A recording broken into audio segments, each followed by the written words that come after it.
Assalamualaikum warahmatullahi wabarakatuh. Di sini saya Dia Yusinia Rahmawati dari kelompok 12 mau menjelaskan tentang makalah saya yang berjudul tentang penemuan hukum dalam perspektif hukum ekonomi syariah.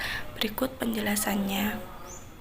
Penemuan hukum adalah proses pembentukan hukum oleh hakim atau aparat lainnya yang menerapkan peraturan umum terhadap peristiwa hukum yang konkret, dan penemuan hukum menjadi dasar untuk mengambil keputusan. Ada dua aliran yang dikenal dalam penemuan hukum, yaitu aliran progresif dan aliran konservatif.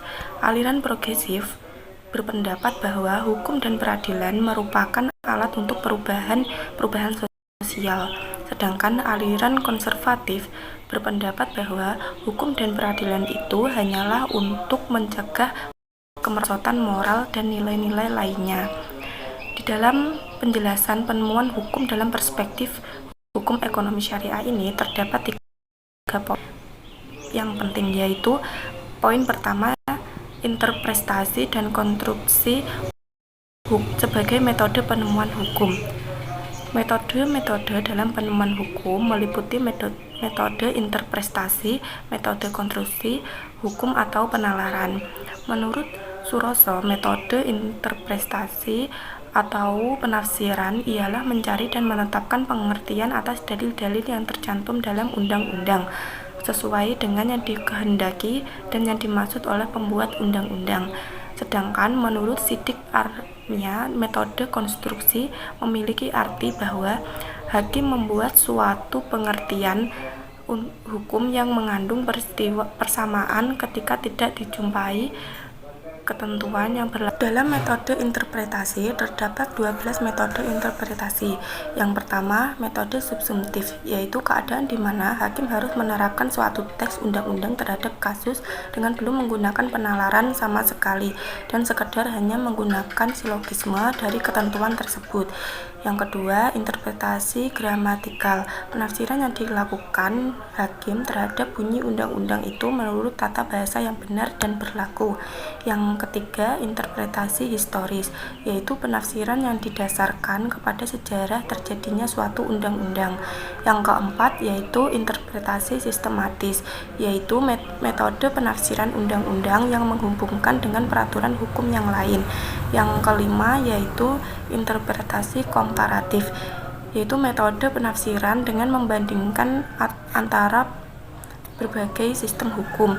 Yang keenam, interpretasi futuritis, yaitu metode penafsiran hukum yang bersifat antisipatif yang belum mempunyai kekuatan hukum. Yang ketujuh, interpretasi restriktif, yaitu metode penafsiran yang sifatnya membatasi atau mempersempit makna dari suatu peraturan. Yang kedelapan, interpretasi ekstensif, yaitu penafsiran yang lebih luas dari penafsiran gramatikal.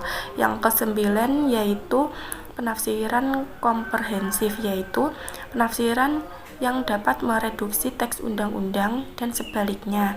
Yang ke-10, interpretasi autentik, yaitu metode yang melihat dari arti dari istilah yang dimuat dalam sebuah undang-undang itu sendiri. Yang ke-11, yaitu interpretasi interdisipliner, penafsiran yang dilakukan oleh hakim apabila ia menghadapi kasus yang melibatkan berbagai macam disiplin ilmu hukum.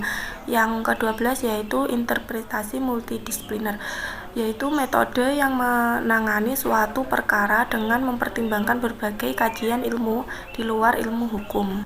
Selanjutnya, dalam metode konstruksi hukum yang dikenal selama ini terdapat 3 bagian.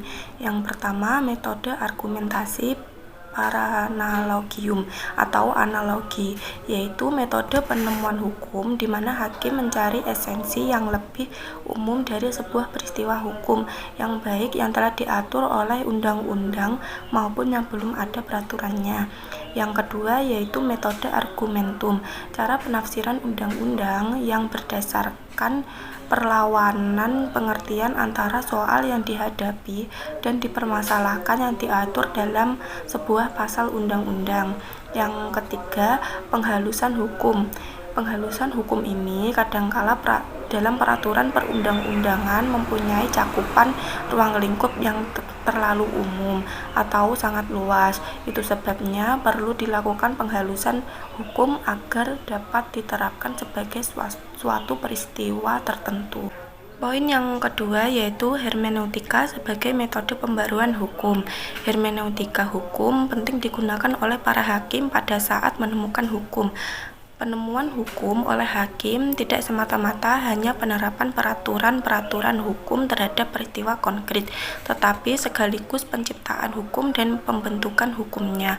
Menurut Gadamer, metode hermeneutika hukum pada hakikatnya sangat berguna ketika seseorang hakim menganggap dirinya berhak untuk membuat makna orisinil dari teks hukum. Oleh karena itu, hermeneutika hukum berfungsi sebagai metode untuk interpretasi atas teks hukum dan peraturan perundang-undangan yang dijadikan dasar pertimbangannya, serta interpretasi atas peristiwa dan fakta akan sangat membantu hakim dalam memeriksa dan memutus perkara di pengadilan. Poin yang ketiga yaitu C, metode penemuan hukum Islam. Dalam metode penemuan hukum Islam terdapat 3 faktor utama. Faktor yang pertama yaitu dorongan keagamaan, faktor yang kedua meluasnya dominan politik Islam pada masa khalifah, faktor yang ketiga yaitu independensi para pakar hukum Islam dari kekuasaan politik. Dalam metode penemuan hukum Islam terdapat jenis metode penemuan hukum Islam. Yang pertama, metode interpretasi linguistik merupakan metode penemuan hukum yang beroperasi dengan melakukan interpretasi terhadap teks-teks Al-Quran dan hadis. Yang kedua, metode kausasi, yaitu metode penemuan hukum yang berupaya mengkonstruksi hukum terhadap kasus-kasus yang tidak ada dalam teks hukum sebelumnya. Yang ketiga, metode penyelarasan, yaitu metode yang berupaya menyelaraskan berbagai dalil hukum yang mungkin secara zahir bertentangan dengan satu sama yang lain. Demikian penjelasan dari saya, kurang lebihnya saya mohon maaf. Wassalamualaikum warahmatullahi wabarakatuh.